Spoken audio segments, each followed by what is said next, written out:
Once farmed for its rich veins of turquoise, this ghost town later found fortune in a whole new way. What secrets still linger in its sun-baked ruins? Let's uncover the story right now on Ghost Towns and More.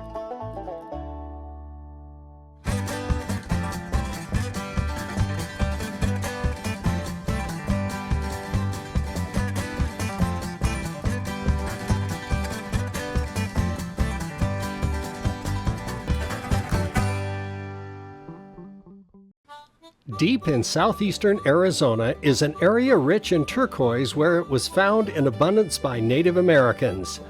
Early prospectors discovering the stone set up a mining camp, and it was aptly named after the decorative stone. A post office was established in 1890, and the business of mining turquoise began to grow. That is until gold was discovered 20 miles to the north. Gold was always the big attraction, and the miners headed out, abandoning the mining camp, and the post office closed. One of the miners in the gold district to the north was John Gleeson, and he decided to head south and do some prospecting back at turquoise.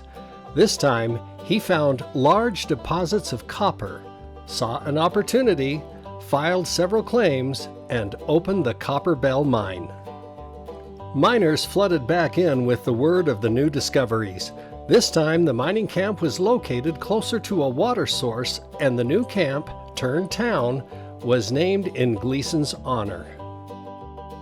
A new post office opened in Gleeson in 1900, and the population grew to about 500.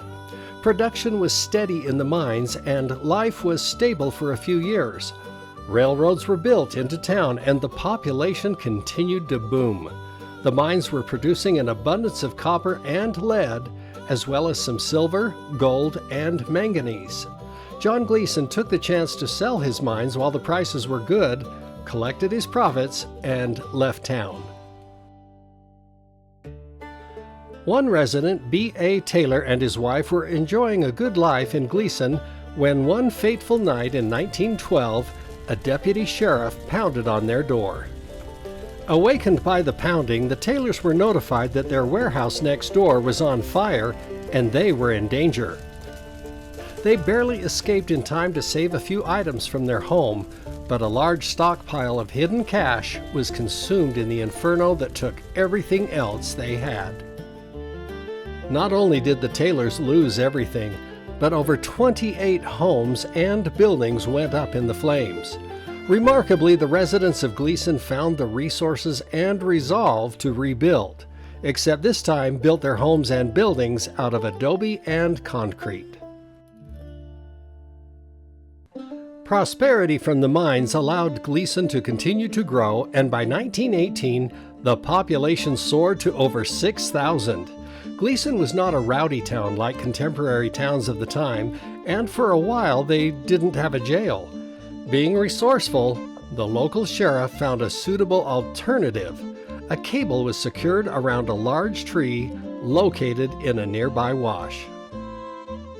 Inmates were chained to the cable, and they literally camped out at the tree as prisoners, day, night, rain, or shine. Eventually, a concrete jail was built which accommodated inmates more reasonably.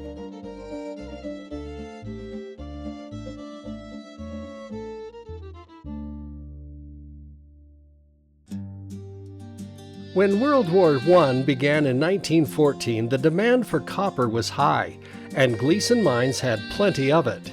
In its prosperity, the town had a nice school, a hospital, several saloons, and a Chinese restaurant.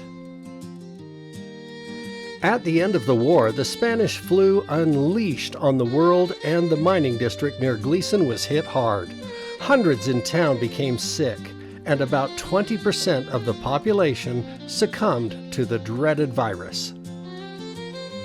But after the war, the demand and price of copper tumbled, and miners lost their jobs.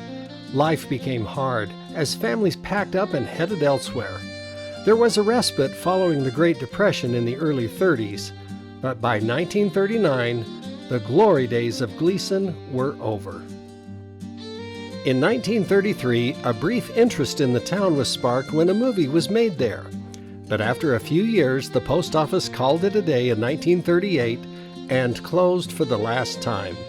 A couple mines hung on, one closing in 1957 and the last one in 1978.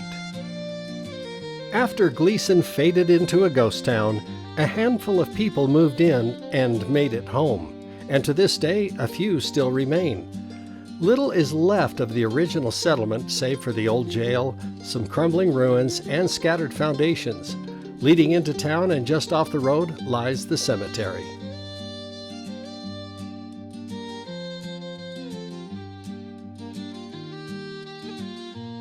The great thing about Gleeson and its surrounding area is that there are several other fascinating ghost towns to explore, all nestled close by, making for an unforgettable journey through history. An excellent time to visit is during the winter months when mild temperatures make it a perfect winter getaway.